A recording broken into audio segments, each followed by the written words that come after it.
Welcome to GardenDC, the podcast about everything gardening in the Washington, D.C. and Mid-Atlantic region. I'm your host, Kathy Jentz. I'm the editor of Washington Gardener magazine, and we're aimed at gardening enthusiasts, people who grow everything from edibles to ornamentals, natives to exotics. If it grows in our area, that's what we talk about.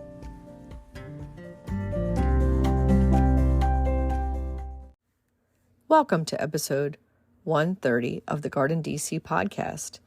In this episode, we talk with Gary Lewis of Phoenix Perennials and Specialty Plants all about ground covers.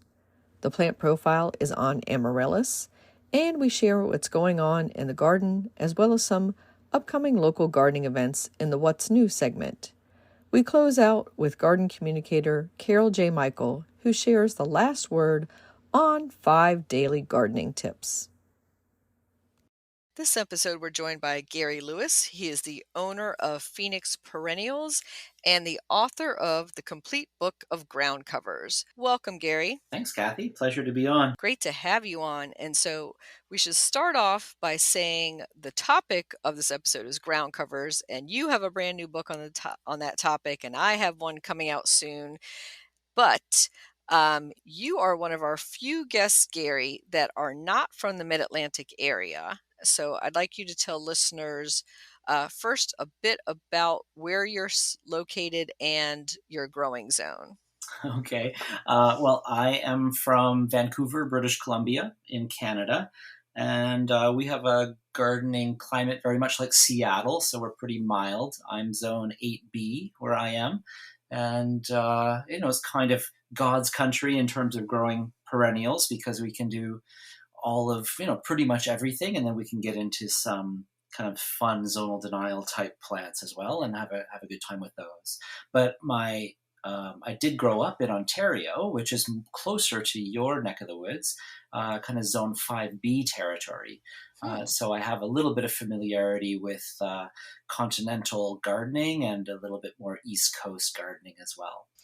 Excellent. And it's so funny to think how much farther north you are than most of our listeners, but that you are pretty much a zone higher than most of us. Yeah, it's kind of crazy. And actually, if you go all the way up the coast of British Columbia and you get into the Alaska Panhandle, they're actually really mild up there too. So you can get into, I'm not sure what the zones are in the Alaska Panhandle, but I guess it could be zone 7, zone 8. So different kinds of climates. So of course our climate here is zone, 8B, except, it's different than a zone 7 or 8 in the Carolinas. We have a modified Mediterranean climate here, so it's kind of an extension of California in that we have mild, wet winters that stay kind of cool. We get snow from time to time, but not often. And then we have really quite dry summers with a fair bit of summer drought. So it's a little bit different than, say, the Carolinas, where you might be zone 7 or maybe zone 8, but you're warming up during the day a little bit and then kind of getting a little bit cold at night. Mm-hmm. And definitely different, as you said, rainfall patterns, whereas we can have, deluges in the summertime and pretty wet conditions on and off. And there's also a day length difference. Yeah, certainly. And at this time of year, as we're getting into winter time, our days are very short up here in the north. Mm-hmm. I know. I'm feeling the short days here already, Gary. feeling sorry for myself already that it's already dark at 4:45 or 5 p.m. I try to think of it as cozy time. It's the cozy. I don't. Fall is beautiful, and I envy you guys back in the East because one of the things I love so much about Eastern North America is the fall color, and we don't have that out here on the West Coast. We've just got conifers. So I envy you guys for that fall color, but the rest of kind of fall makes me feel melancholy. But I've been trying to change my thinking around that in the last few years and think of it as cozy time. It's time to settle in for a nice cozy winter. Mm-hmm. And so we like to ask on the GardenDC podcast about baby Gary, and were you born with chlorophyll in your veins and a green thumb? I think I probably was, actually. I don't know how I got into gardening, but it probably is genetic or something. There's a photo of me at 6 months old sitting on my grandmother's lap, and she was a gardener, and had a lot liked to plant her annuals, liked her house plants, and I'm sitting there on her lap, and there is a tropical hibiscus in a pot. We're out in the garden, but she's got it outside in the summertime, and it's a big, huge, blooming red tropical hibiscus, and I am reaching out for it. I'm not paying attention to the camera. I'm not paying attention to anybody else, but I'm reaching out for that big, colorful red flower right beside me. So that could have been the start of it at 6 months old, or some of my earlier memories from the ages of 3, 4, 5, 6 are um, walking through the fields and forests of my childhood. I lived in Germany when I was quite young, and then in Nova Scotia when I was a little younger or a little bit older, and then Ontario after that. And I would seek out my fields and forests, and I would pick flowers for my mother. So it could have been, the positive reinforcement of wanting to make my mom happy, and coming home with a bouquet of flowers from that I had found while out foraging for her. So I don't know. I've been into plants for a long time. I started collecting houseplants when I was 10. At the age of 16, I started working in a wholesale nursery on weekends back in Ontario. And it was that year that my Aunt Jean came over with a rototiller. Aunt Jean is the handy aunt, and she rototilled the whole front yard, and then I planted a perennial garden in my mom's front yard, which she still has to this day. I've left her with it to take care of. So, I think I've been into plants for since the very beginning. So that's the baby Gary story. And you've grown up and you have your own perennial business. And is that open to the public or wholesale only? We're open to the public. So we're a retail grower. So we're a retail garden center nursery where we grow a very large portion of our own plants. And we also do mail order across Canada. So we offer about 5,000 different plants a year, which is kind of crazy, but it's fun, keeps me interested. We import different plants from all over the world, from Europe, from India and Japan and South Africa, and from all across the US as well, and a little bit in Canada. So we bring in plants from all over the place and grow them on, and then offer them to our we're kind of we're very much a destination nursery within British Columbia, and then we of course ship across Canada. And unfortunately, we don't ship to the U.S. That border's just a little bit too much of a pain to deal with. But yeah. Yeah, that's too bad. And we had met this summer at the Perennial Plant Association, and that was taking place in Lancaster, Pennsylvania. And one of the difficulties is when you're coming from across the border, you can't bring sample plants, you can't bring things home from that type of meeting. Yeah, I mean there are ways to do it, but Hmm. you need to get the right paperwork organized, and that takes some time and some doing, and sometimes it's just not worth it. Especially for perennial plants, whereas woody plants, you could bare root and do those a little bit easier, maybe. Yeah, I mean, you could do perennials too. And, I've done it before, but you need to get Hmm. your phytosanitary certificate, which Oh, means yeah. hooking up with the USDA officer, and all that stuff. So, I mean, I have that done all the time for my imports from all around the world. But if I'm just at if I'm visiting the States and I'm at a conference and there's some plants at a nursery or at the conference or somewhere that I see, then I start, my heart starts palpitating and I start getting excited because I'm experiencing a little bit of plant lust.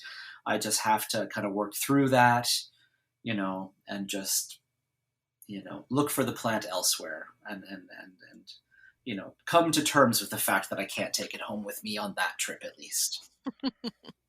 Yes, and then it's always on your want list after that. Yeah, exactly. Exactly. But that's part of the fun in gardening, right? Is learning about new plants and then going on the hunt to try to find them. Mhm. And so for your new ground cover book, and I should read the entire title because, like all books these days, right, it's not just 2 words, it's much longer. So it is The Complete Book of Ground Covers, and then the subtitle, 4,000 Plants That Reduce Maintenance, Control Erosion, and Beautify the Landscape. So let's talk a little bit about how this book came about. And when did you first get the idea to write it? Or were you approached by the publisher, or did you approach them? Actually, it was at in 2010 in Portland at the Perennial Plant Association conference there. I met Tom Fisher, who is one of the editors, or who was, he's retired now, but one of the editors of Timber Press, based in Portland. And we just became friends, casual friends. We would chat every once in a while. And at a certain point, I said to him just casually, "Oh yeah, I'd love to write a book one day." And he said, "Oh great, send me some ideas." So I sent him some ideas, and he liked them, but he thought they'd be a little bit too esoteric.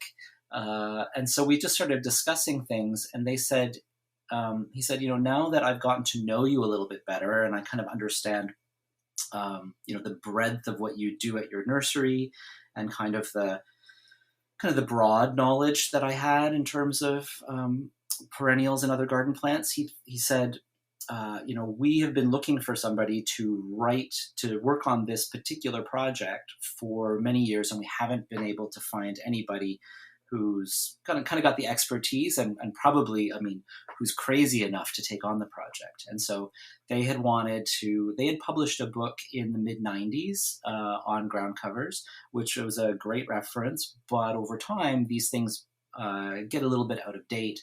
They, the plant selections are not in cultivation any longer, and lots of new things have popped up. So they really wanted somebody to write a new encyclopedia of ground covers for them. And so he presented this to me, and I said, "Ground covers? That's not very exciting. That's kind of boring." And that was my first kind of a reaction to it. And I kind of mentioned it to my partner and to some of my friends, and they started making fun of me because they're like, "Ground covers? That's like, Gary, you're all about like crazy plants and weird plants and rare perennials and zonal denial and subtropicals and, always pushing the envelope. And ground covers are always thought of as that kind of utilitarian plant that, you just, you plant them and then you walk all over them, right? They're there to serve a purpose, but they're not there to be exciting." And so it took me a little bit of time to work through this, but I really wanted the opportunity to write a book. And I was excited about the idea of an encyclopedia because here I am with a nursery with 5,000 plants in it. So obviously I love diversity. So I'm very much attracted to, trying to discover and learn about everything I can. And I want to include every plant in my nursery. I would include every garden plant in my nursery if I could, but that wouldn't be very economic. But, I really started, as I started researching ground covers, I realized what an amazing group of plants they are. Not only are they incredibly diverse, but they also offer up so many different possibilities in the garden. From an aesthetic point of view, you can do all kinds of amazing designing and with them, and lots of all kinds of playful things with them. But also when we think about the functionality of our gardens and how we can reduce maintenance in our gardens, how we can save money and time in our gardens, ground cover can be helpful with that. And then we've become so aware of sustainability in our gardens, and that our gardens exist in a wider world, and that wider world has all kinds of challenges in terms of our carbon footprint and climate change, and also supporting populations of our pollinators and our bird species and the other critters that we share this place with. So I started realizing, holy cow, ground covers are not the most boring group of plants. Ground covers are the most interesting group of plants, and they are one of the integral groups of plants for really kind of meeting the moment that we're in as gardeners and as a society. So that's how the project came about, and it took 9 years to research it, to write it, to photograph for it. And finally, after that amount of time, here it is. It just came out. Just came out in October 2022. So it's an exciting time. Mm-hmm. Yeah, and this is the part where I have to jump in and talk about my book, Gary. I've seen the proofs of your book, and it Mm-hmm. looks fantastic. I'm really excited about it because I think your book and my book are both arriving at great times. And I love how your book is really focusing on that kind of lawn alternative thing, which is the most important, the most important aspect of ground covers when it comes to making our gardens more sustainable. So yeah, I Mm-hmm. think your garden is, sorry, your book is incredibly timely, and I think our books are great companions for each other. So I think everybody should have both of them. I totally agree. Yeah. And I was going to say the long title of mine, Ground Cover Revolution, and then the subtitle, How to Use Sustainable, Low Maintenance, Low Water Ground Covers to Replace Your Turf, is more pointed title in that it's telling you to replace your turf, although it's not an anti-lawn book per se. But you could certainly interpret it that way. And then yours is definitely more the encyclopedic type of collection, because I'm featuring 40 profiles of top ground covers, and you have 4,000. So quite the difference in that way. Yeah, I know, but yeah, yours is, yours narrows it down to, a kind of a bite-sized topic. But I was really struck when thinking about lawns and how ground covers can play such an important role too. And you're right. I mean, lawns play a part in our gardens. We need them in certain places for Hmm. recreation and also for aesthetics, because lawns are that negative space that helps to show off the positive space of the gardens and the plantings.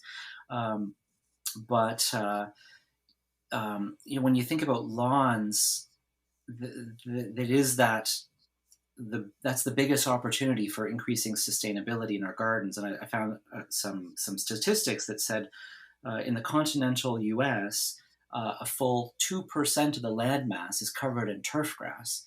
That's Hmm. 40 million acres of the continental U.S. And so that's a lot of green desert sitting out there that we have to mow, and we have to water and care for, and that's a lot of landmass that's not supporting our native pollinators and our native little animals, and also lost opportunities for doing beautiful things in the garden. So yeah, I think I'm excited about your book. So tell me more about it.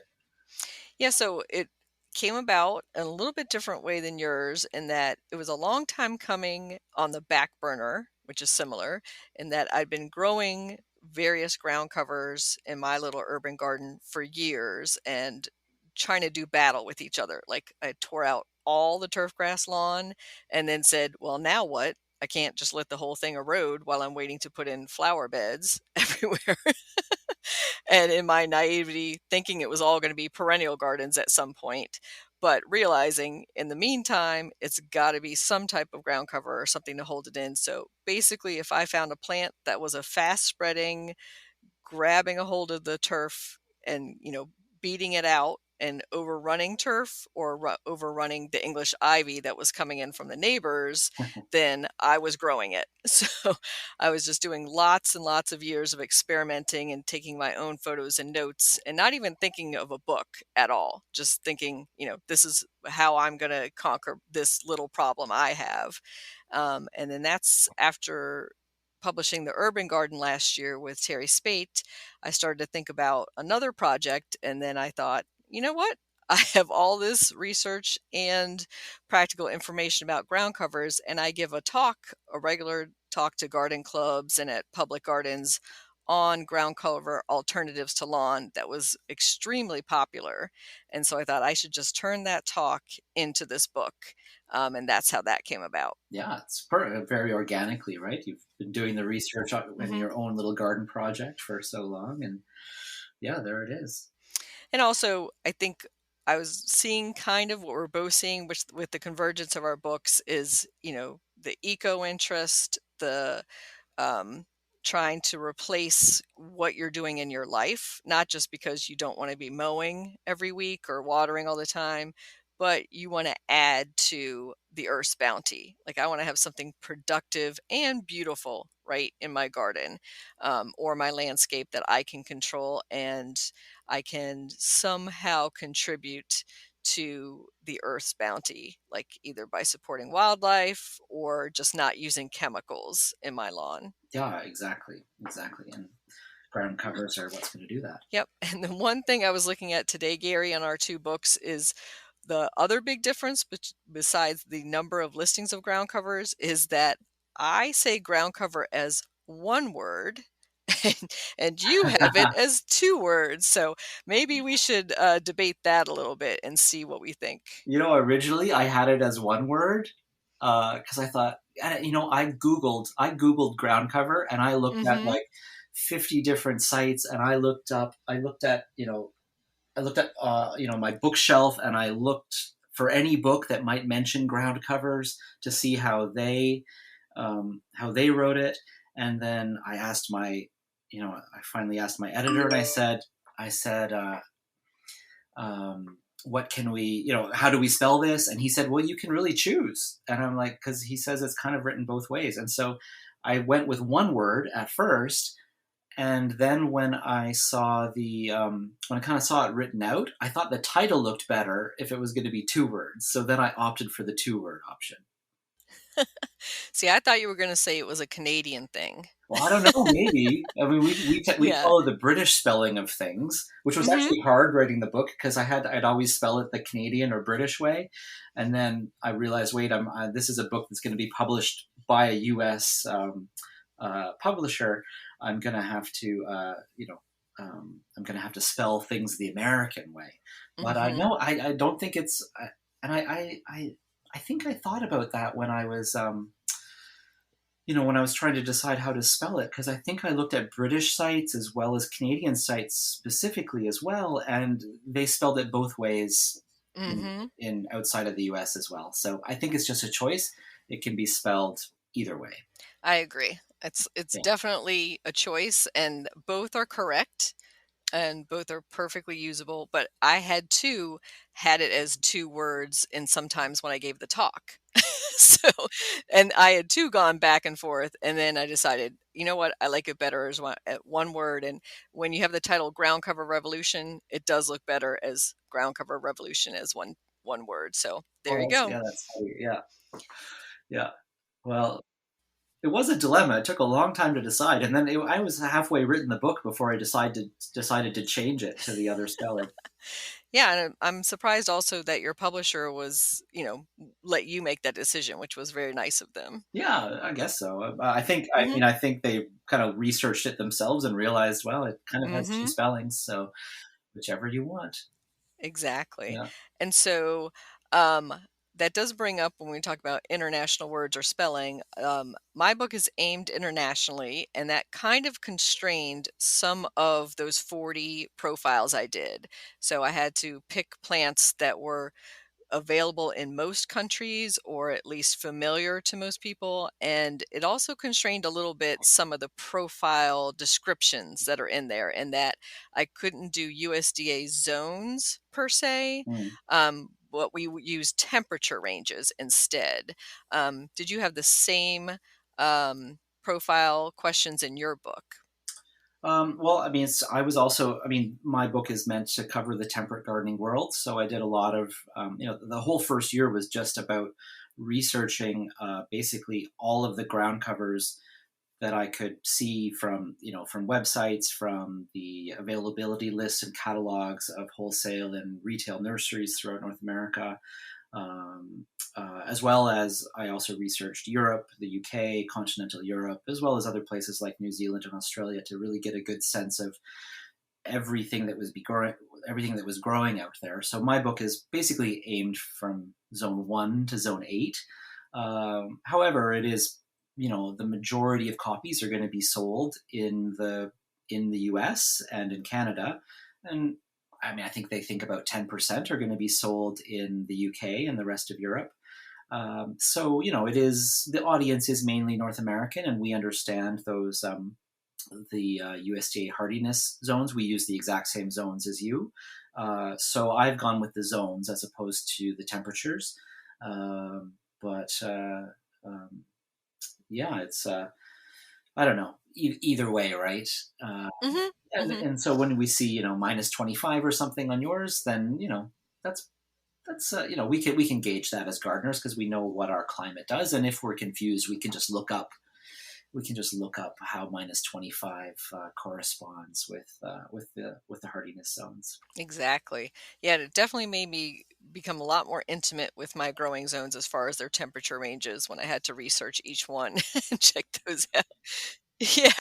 Uh, Hey, you probably have them all memorized now. It's probably like memorizing your multiplication tables or something. exactly. I'm like, I have this little chart of the temperatures for each zone.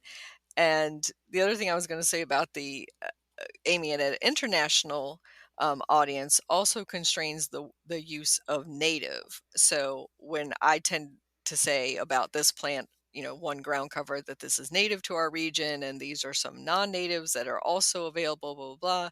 So then I'm more talking about where this plant is native to or originates in. But I'm not necessarily saying where you're going to find your native Yeah, plant. exactly. And I did the same thing because so my background is in plant ecology. So I did a couple degrees in the sciencey side of plants as opposed to horticulture, and so I love that idea of where plants come from, what kind of habitats they grow in, and because it kind of tells the story of place and kind of that. And the story of the evolution of these plants. Plus, knowing what kind of habitat they come from really helps inform what kind of garden conditions we put them in when we want to grow them. So yeah, so I did have to think about there being an international audience and then reading from all kinds of different places in the world for sure. Mhm. So, one of the attributes of ground covers is that they can fill in fairly quickly, which also makes them, we'll just use the polite term, aggressive. And Right. Yeah. so, a lot of it can be a plant that some people would label as invasive in their area, but then are perfectly well behaving in other areas. So, like all things, gardening is local. How it affects your local growing area or climate is what you really want to know.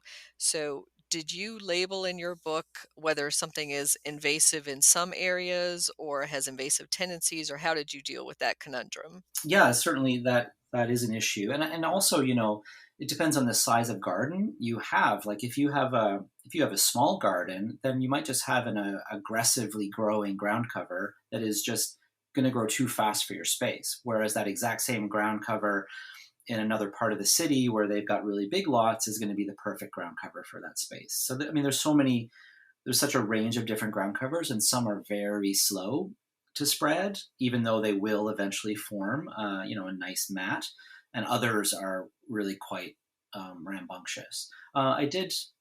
So there's kind of those two issues. There are those two different words that we play with a lot, and sometimes we use them interchangeably in gardening. But there's aggressive or overly aggressive, and then there's invasive. And so I would say that the definitions I went with would be if it's aggressive, then it's a plant that is just not well chosen for its space. It's too aggressive for the size of space you're working with. Whereas an invasive plant is something that can escape a garden and become invasive within our natural environment beyond the garden. So in our forests, in our fields, along our water courses, in our native habitats. And so definitely that's always a concern when you're promoting plants is you don't want to be promoting plants that are invasive and affect that could affect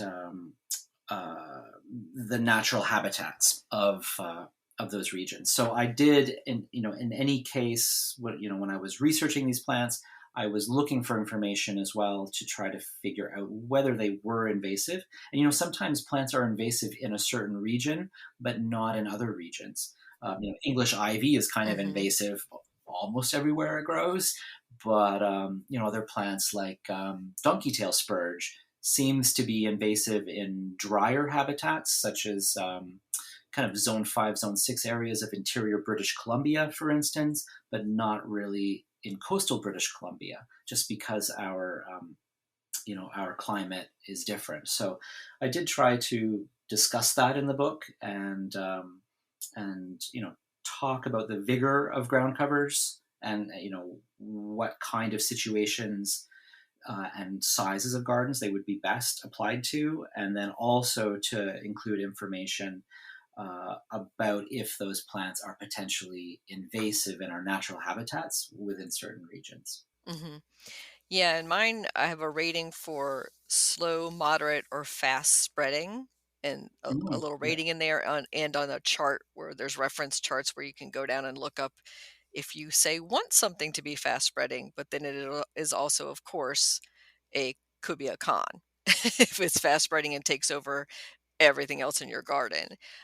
right. So there's ratings like that. And we did talk about ratings for wildlife use. So whether it is for a pollinator or provides food for somebody, which again could also be a red flag that if it's of use to wildlife, that could also mean it will be eaten by that wildlife. So there's always that as well. Right. Yeah, yeah. I like your charts. Actually, they're very handy. I tended to put that information within the text of the plants, and the culture and care aspects, as well as the uses aspects, talking about how fast things will grow, and also if they have particular benefits for pollinators and other wildlife. Hmm. And one of the chart ratings had to actually go back in and add after I'd done several profiles was the height of the ground cover, because I started to realize there's an assumption out there when you use the word ground cover, or two words ground cover, that Mhm. that it literally just hugs the ground or is just a couple inches high. But there are ground covers that are taller. Some are moderate size, maybe knee high, and some are even taller than that. So, do you have a height limit on your ground covers that you included in the book, or do you have some that are even shrubby or taller? Yeah, and that was one of the things I wrestled with while writing the book, is what should be my cutoff. Uh, and again, it really comes down to your scale. For instance, so if you have a tiny postage stamp garden, then you're really going to want ground covers that stay pretty low. But if you've got a big space, or even think about like a giant park, for instance, you could plant a shrub that might grow 3 feet high but grow 10 feet wide. So within a landscape situation or an institutional planting, that is essentially a ground cover, because it is growing, 3 times wider than its height, and it is spreading across the ground. So we do have that narrow definition of ground covers, which tends to be that they're rhizomatous or stoloniferous, or trailing plants that stay, quite low within a few inches of the ground. But, you know, in this book, and I can see in your book as well, I mean, it's about performing all of these things that we want ground covers to do. So, making the space beautiful and interesting, but also preventing erosion, keeping down weeds. And so there are lots of different creative ways that you can cover ground with different plants. So of course, all my book includes all of those plants within that narrower definition of ground covers. But like you in your book, I see you've also included plants that tend to be a little bit more clumping, that we wouldn't think of as a ground cover. But if Hmm. we mass plant those, so take hostas for instance, you could. I've seen hostas mass planted, 100 or 200 or 500 hostas in the understory of a shady kind of woodland area, and those hostas planted at the right distance so that their leaves all touch and that they form a closed cover. Those hostas are acting as a ground cover, even though we might take that same hosta and just plant one in the garden and we think of it as an accent plant. But taken together, hosta or the coral bells, heuchera, or different grasses, if we mass plant them together at the right distances, we can form a closed cover, and they can act as a ground cover. So, so I went broader there, because you can cover ground with those as well. You wouldn't think of you wouldn't think of a clematis or a Virginia creeper or a campsis or other vines as ground covers, but a vine that doesn't have anything to grow up, any vertical support, will clamber across the ground and form a ground cover. So especially for a little bit larger areas and for slopes, you can use vines as really interesting and effective and kind of billowing ground covers. So I tended to take a broader definition of ground covers, and then I tried to kind of keep myself to about 12 to 18 inches of height. But there were cases where I went to maybe 2 or 3 feet. Out here on the West Coast, we grow California lilac a lot, ceanothus, and there are dwarf cultivars that might only get to 6 inches or 12 inches, but there's some that get to 2 feet or 3 feet high, but they'll get to 6 or 8 or 10 feet wide. So, and you could think about it in terms of junipers as well, like the wide-spreading junipers. There are some that are really quite low, but there are some that might get to a foot or 2 or 3, but get appreciably wide and be able to form a kind of tall or mounding ground cover. So I did break through that 12 to 18 inch height from time to time to include plants that really did have an amazing spread relative to their height. Was that something that you also had to wrestle with in choosing plants for your book? Hmm. Exactly. And yeah, the clumping versus truly spreading like a ground cover, either by the roots or over ground still. And then same with the vines. You were like, oh, I could go whole hog on the vines, so to speak, or just pick one or two. And then those are the ones that usually tended to fall into the almost invasive category, where a lot of the vines. So that made the decision kind of easy for me, since I'm winnowing it down to a top 40, so to speak, whereas you're doing a comprehensive collection of all that are available. So yeah, those were definitely all concerns. And I just remember this one attendee at one of my past ground cover talks saying, "Hey, that's not a ground cover because it was above 3 inches tall."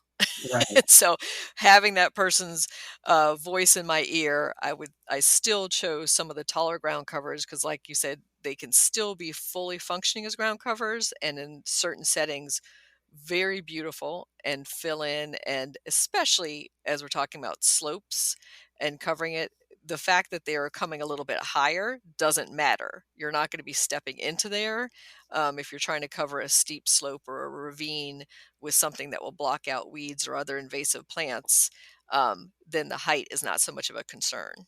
Yeah, exactly. And there were some cases where I wasn't going to include Phlomis Russelliana, Jerusalem sage, and because of course it grows to blooms at 3 feet tall. But then I came across a photo, and it was from winter time, so it was the stems had died, but they were still they were brown and still ornamental.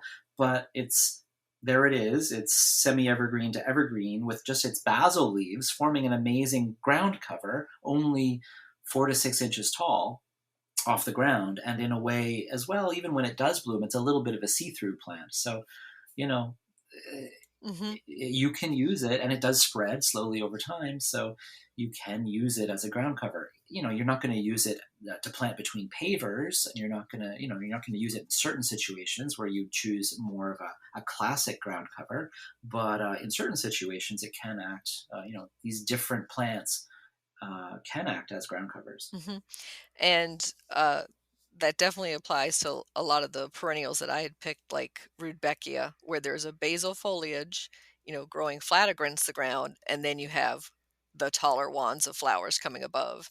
And you could whack it back to always have that basal foliage. I mean, Yeah, that's a but choice, not a choice I would make. But especially if yes, you don't like yellow flowers. yes. But so it's whether that has that ground hugging quality underneath it. It was really the determination in that. How did you narrow it down to 40 ground covers? That would have been Whew, excruciating. Gary. It was tough. And yeah, looking at your 4,000, I'm like, I wish I could have done this. I wish I could have done that. So yeah, in my talks, there's always the bonus. And I'm like, and here's a few I wasn't able to include. But, there's only so much paper and page space. And I wanted to also devote the first third of the book is the why and how, Right. and also some inspirational ideas. So we wanted to give some space for photos of landscapes that showed ground covers to really good effect and how these homeowners have done it. And I always try to include realistic photos, not fantasy Yeah. photos. so A so that little was one of fantasy my from time to time is nice. yes. But definitely wanted to say this is possible. It's not just photoshopped mosaic Yeah. of, I've seen some catalogs and I won't name them, but I've seen some mail order catalogs where I'm like, that is not a real planting, where they piece together the same plant, Right. Yeah. side by See side by it. side by side. So yeah, definitely wanted to be honest and forthright in that. And that does bring me to the photos, which when you have 4,000 selection, that's a lot of photos, Gary. And I think you took almost all of the photos in your book. Yeah, there's about 650 photos, and I took almost all of them. I think there's 30 or 40 that, as it turns out, at the end of things, I didn't have a photo of a certain plant. I don't know how, because I spent 9 years taking pictures of every single ground cover I could see. Actually, it was really annoying because sometimes I didn't have a photo of one of the most common ground covers out there, but maybe I just assumed I already had a photo of that. I Mm-hmm. don't know. Yeah, so there were certain things, and I mean, my publisher and I both thought we'd finish the book within a couple of years. We never thought it would take 9 years. It took 9 years to research and write it mainly, and then in the spaces where the summertime and the traveling time and the conference times, that's when I was taking a lot of the photos, which was not really times when I had times of the year when I had time to sit down and write. Turns out I needed 9 years to get all of the photos I needed for the book. So almost almost every single genus in the book has at least one photo that represents and gives you a sense of what that group of plants looks like. And then, like you, I also have some lots of introductory chapters that talk about the how and the why and the various benefits of ground covers. And then also, I really enjoyed talking about designing with ground covers as well. So there's introductory chapters with, and maybe there are a few little fantasy photos in there. Well, not total fantasy. They're actually real places, Mm-hmm. but just places where they've really done beautiful jobs with ground covers. So, Mm-hmm. yeah, so the introductory chapters have a lot of pretty photos as well as the A to Z section. Mm-hmm. Yeah. Yeah, I really enjoyed looking at some of the examples of ground cover design in yours. And yeah, I would say in mine, about 50% of the photos I personally took. And same, where you thought you had a photo for sure of moss. Yeah. And then you're like, where that is that moss photo? Or you just can't put your finger on it. So you have to outsource that photo. And also, I was reaching out to other garden communicators to see what was available out there and to say, do you have great examples? Because I wanted to make sure, of course, that it wasn't just from the Mid-Atlantic, that it was from an international perspective. Right. Yeah. Yeah. I thought at one point, I'd um, send out an email in my email newsletter to all of my nursery customers, say, hey, I'm taking pictures of ground covers. If you have amazing displays of certain ground covers, send me an email and I'll come and I'll photograph them. But didn't actually have time to do that. But could have gotten even more beautiful photos. But I don't know. In all, I took about 250,000 to 300,000 photos over 9 years. So I think that was probably enough. Hmm. Yeah, and those outtakes can always go into your talks. Exactly, and they do. I Yeah. have also have a companion talk on my book, Hmm. and so there's lots of pictures from the book, but then there's a whole bunch of extras, which because you have those favorite photos that you just had to cut, and you couldn't include, and Hmm. but you feel sad about that because it's such a beautiful photo. So I put them in the talk, so people get to see Yay. those and get a little bonus when I go to Hmm. speak to them. Yeah. Yeah, and I think in mine, the profile is each of them has a close-up and then an in situ picture of what it would look like as a ground cover. But in my talks, I get to show different close-ups. You're like this Yeah, time of of course. year or with a pollinator on it. So that's always fun to share too. And I should note here too, Gary, that we're both going to be speaking at the Northwest Flower Garden Festival in Seattle in February, but on different days. So if you're at that next February 2023, you can catch Gary on one day and then me on another day. Yeah, I'll actually be there on 2 days. I think Wednesday and Thursday. And then hmm what day are you there? I think on Wednesday, Thursday, Friday, but giving different talks on different Ah, days. okay. Well, we'll overlap, I think. hmm Yeah. Yeah, and I'm definitely looking forward to seeing your talk there, and I can't wait to. And we'll have to go for a drink and compare notes. Yes, will be like the ground cover cocktail hour Exactly. for us. So that does bring us to your favorite ground covers. So I had to narrow it down to 40, Gary. So I'm going to make you narrow down 4,000 plants into, let's see, a top 3 to 5. Do you think you could do that? Well, I narrowed it. It was tough, but I did narrow it down into a couple favorites for shade, a couple favorites for Mm-hmm. sun, and then a Great. couple favorites for slopes and erosion control, and a couple favorites for lawn alternatives. Okay. Yeah, Perfect. All right, let's start with those sun the ones. sun ones. Okay, so well, you can't go wrong in the sun with stone crops, and everybody knows, that's a classic ground cover, the sedums. But it's been amazing with the growth in the green roof and living wall industry, is that so many additional stone crops have entered cultivation over this last decade or two. There's all kinds Mm-hmm. of really interesting stone crops out there. There's the normal stuff, of course. We need sedum angelina, and the sedum spuriums are really great. But I have two favorites from sedums, and that's sedum tetractinum. That's the Chinese stone crop. That one is really cool because it has very kind of rounded leaves, and then in the winter as well as in the summer, if it gets stressed, then it develops coppery orange tones to it, which is really beautiful. And then I really love sedum forsterianum, which is a little bit like sedum blue spruce or sedum angelina, and then it's very fine textured, except the leaves are much finer and give an even finer texture than those ones. So I love those.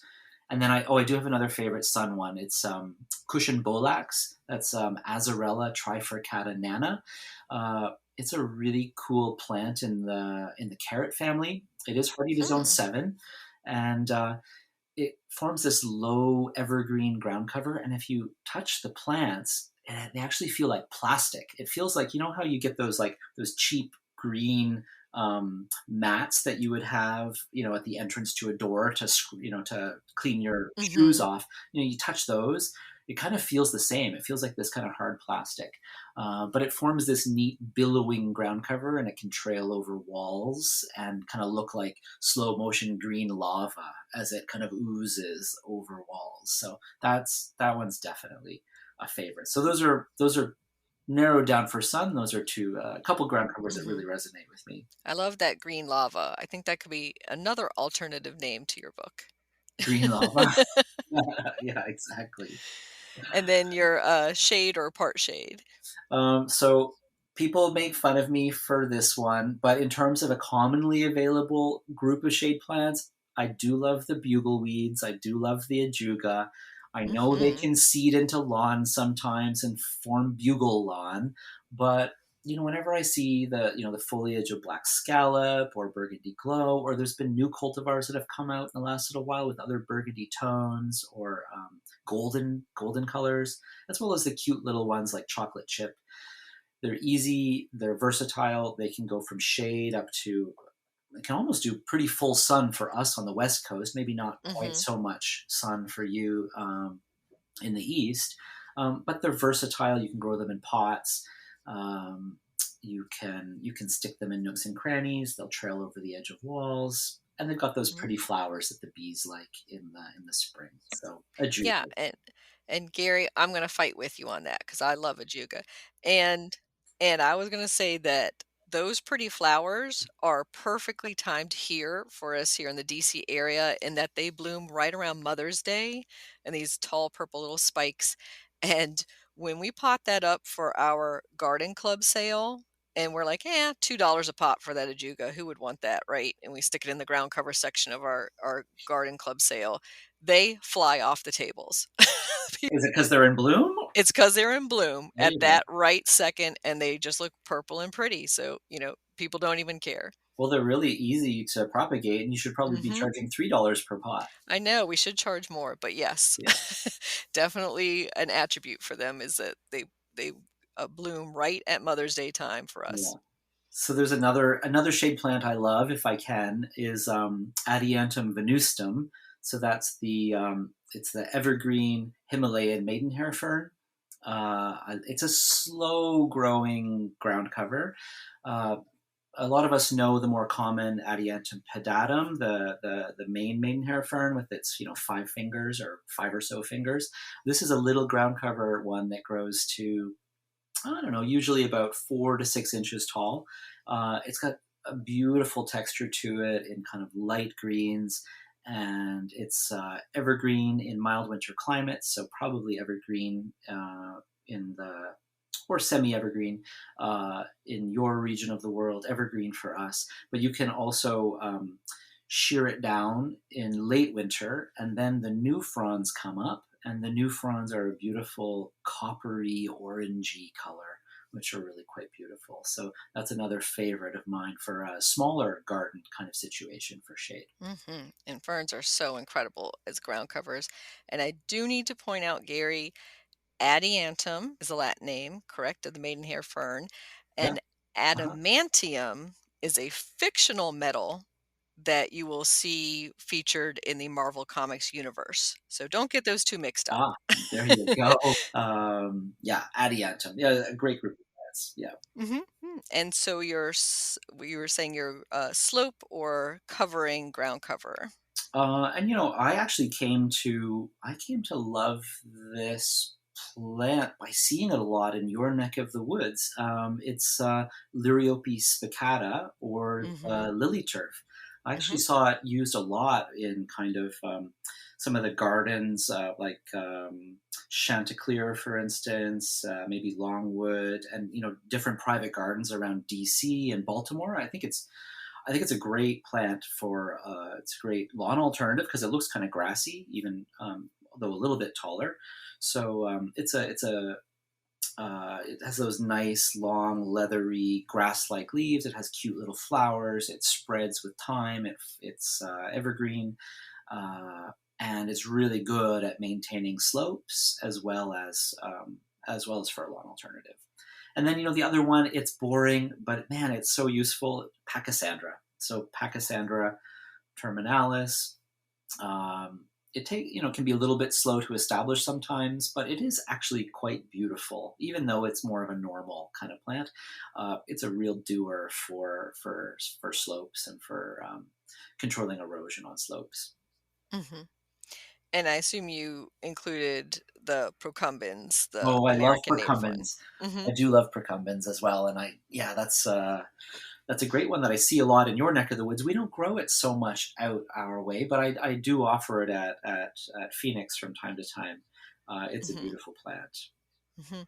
And for those listeners, that's our native Pachysandra, but it is a slow, and I'm talking turtle's pace, terrapin's pace, slow to fill in ground cover. But, if you put in several plugs and you wait a few years, it will be a reward. Yeah, and the foliage is so beautiful on that. The Hmm. modeling to the foliage Oh, is, and the yes. texture of the foliage and those kind of rippled edges to the leaves. It's well worth it. Hmm. And then you had a last category of your favorites.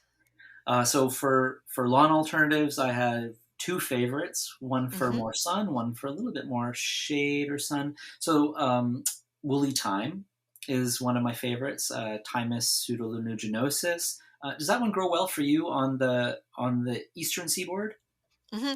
Just has to be full sun and well draining soil. So you wouldn't put it in not even 2 hours of shade a day. It's got to be way out there. Full all the Um, time. yeah, and that would be under roses or other treatments like that. I've seen it do really well. And of course, on the edges, like the edge of a sidewalk or where pathways meet, that it does really well there. Yeah, that's cool. For us out here, it's probably our best creeping time. It for some reason it also, I mean, it needs good drainage, but it really does well with our wet winters. It's really quite tolerant of it, whereas other creeping times, if they're in rich soils, seem to fizzle over time. I don't know. I think the woolly time here is just so vigorous that it really puts up with our climate out here. So I love it. It's great. It's great for trailing over things too. We once used it not in a ground cover situation, but in a hanging basket, and we had it trailing 2 feet by the end of the season. So it's a really vigorous grower.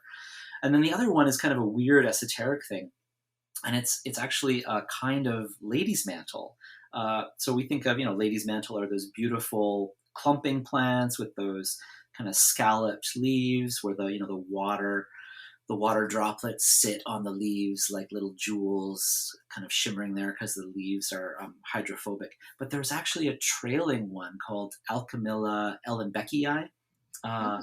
And it has it trails across the ground, and you wouldn't recognize it as an Alchemilla unless you looked really closely at the leaves, and then you'd see that it's got tiny leaves, and all the leaves are probably like the size of your the nail on your pinky finger, but they're the exact same shape as the larger lady's mantles, just in miniature and on long trailing stems.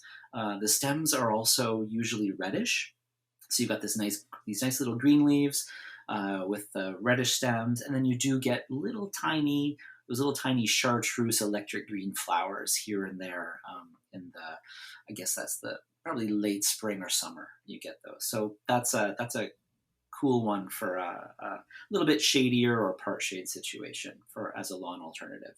Mm.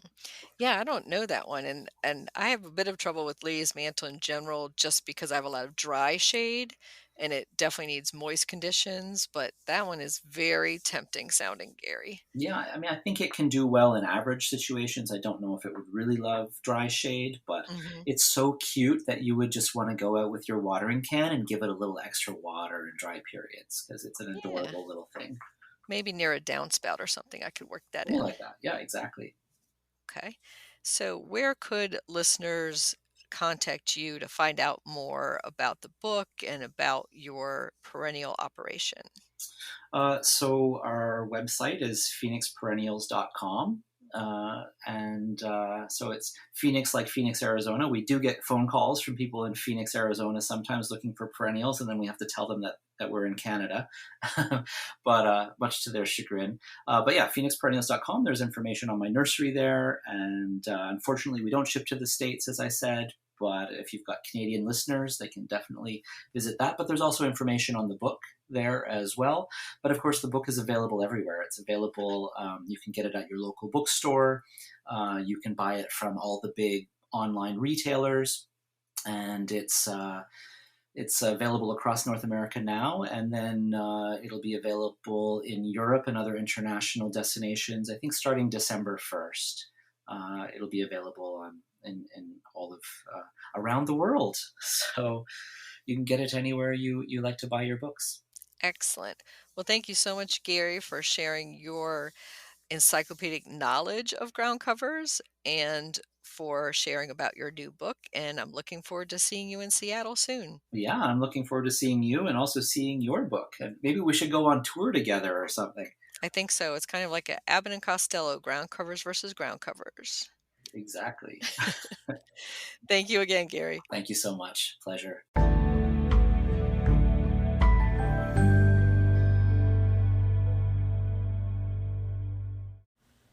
Amaryllis plant profile. Amaryllis, Hippeastrum species, is a large flowering bulb that is commonly grown indoors for holiday decoration.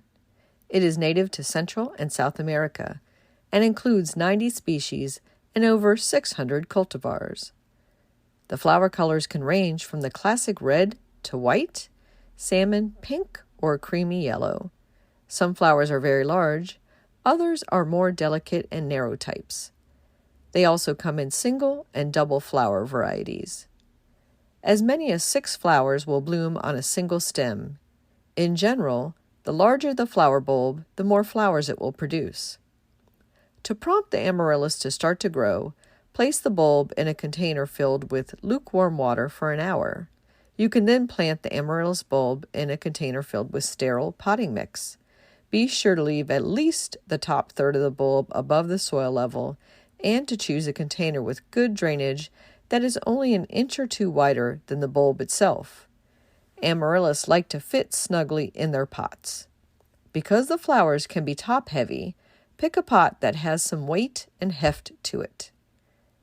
Amaryllis prefer a room temperature between 68 and 74 degrees. They also need sufficient light to bloom.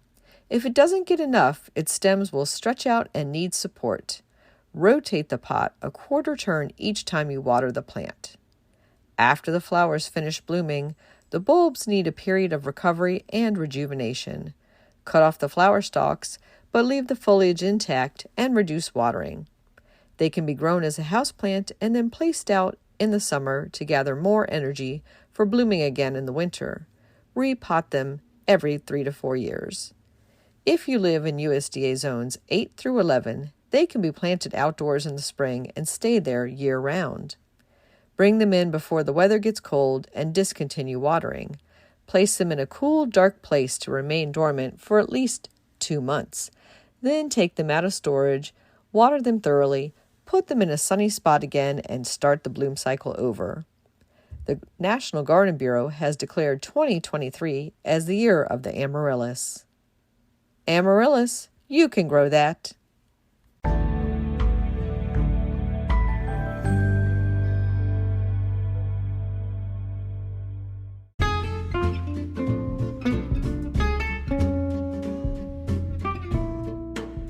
What's new in the garden this week?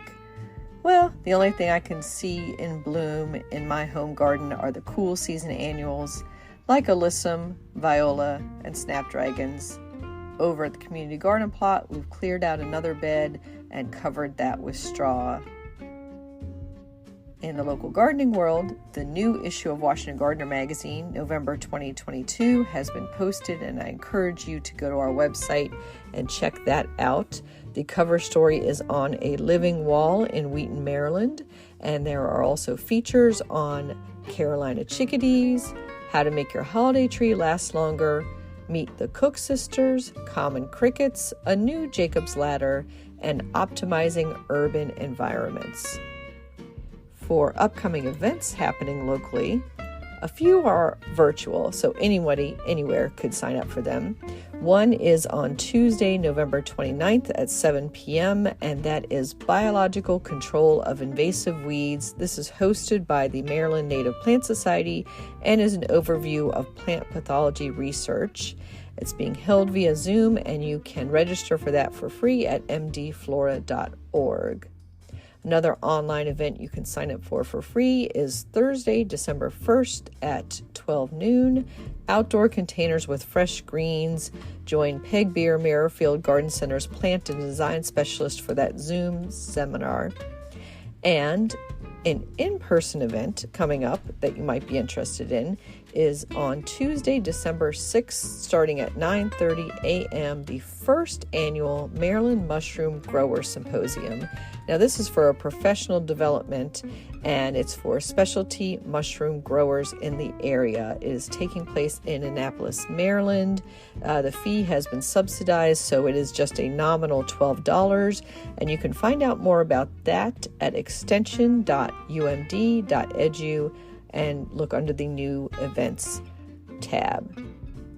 Happy gardening!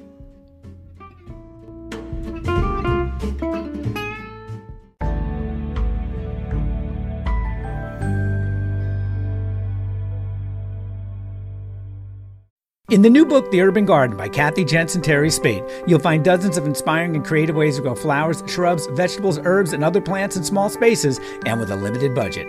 Whether you want to grow on a balcony, rooftop, front stoop, or a tiny urban patio, turn your growing dreams into reality and build a gorgeous and unique garden that showcases your personal style while still being functional and productive. With the ingenious ideas and resourceful tactics found here, you'll be maximizing yields and beauty from every square inch of your space while also making a lush outdoor living area you'll crave spending time in. Whether you're growing edible plants or beautiful flowers, the 101 amazing growing ideas found in the Urban Garden will turn your tiny urban yard into a treasure trove of green you'll be proud to share with family and friends. Buy your copy today at your local retail bookseller or order it online now at Amazon.com or bookshop.org.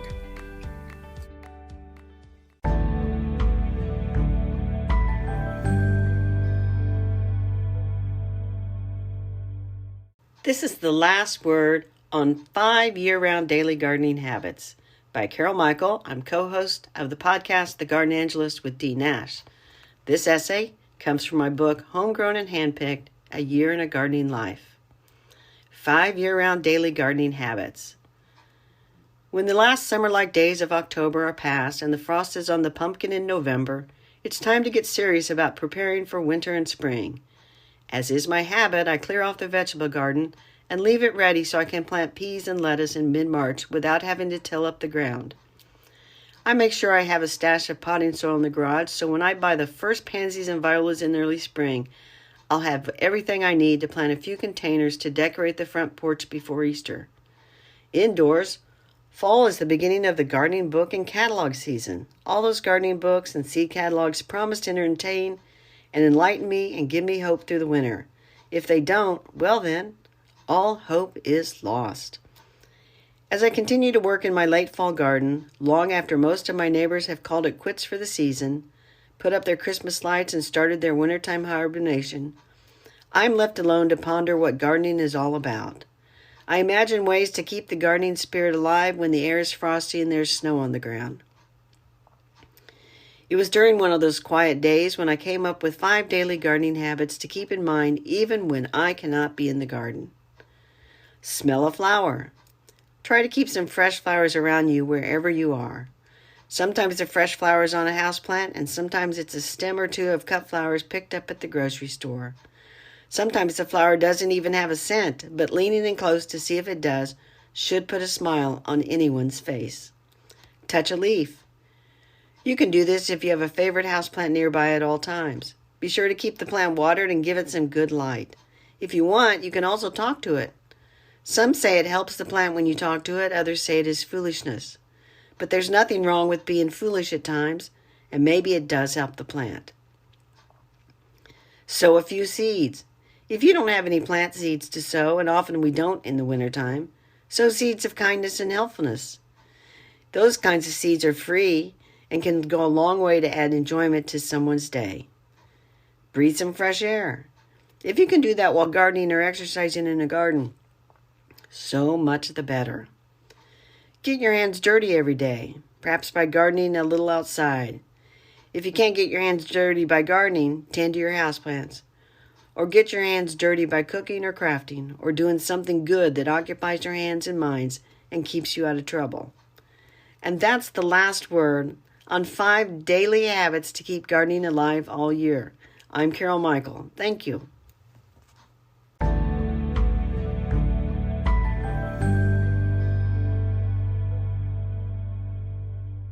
Get low-maintenance alternatives to lawns with Ground Cover Revolution by Kathy Jentz. Reducing the lawn is among the biggest trends in homeownership, with an endless stream of homeowners looking for an eco-friendly alternative to a traditional turf grass lawn. In the last few years alone, over 23 million American adults converted part of the lawn to a natural landscape, and now they're looking to do even more. The biggest challenge to adopting this new ideal of the perfect lawn, knowing how and when to replace your turf, and which plants are the best ones for the job. Ground Cover Revolution is here with all the answers resources you need, and some you didn't even know you needed. Included are 40 in-depth profiles of plants and an incredibly useful chart giving you all the specifics on each of those choices for quick reference and to make your ground cover selection process even easier. Whether you want to replace the entire lawn or just reduce the amount of land dedicated to turf, Ground Cover Revolution will help you usher in a new and improved idea what a beautiful lawn should be. Available February 7th, 2023, and you can pre-order it now at Amazon.com or bookshop.org.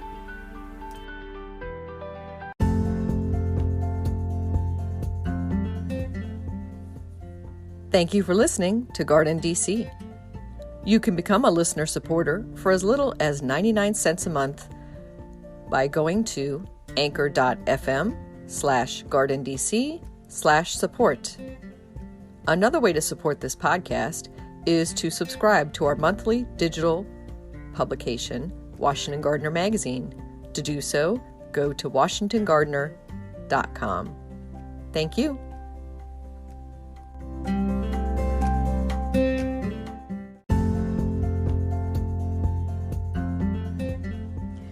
You can find Washington Gardener online at WashingtonGardener.com, on Twitter at WDC Gardener, on Instagram at WDC Gardener, and on Facebook.com at Washington Gardener Magazine.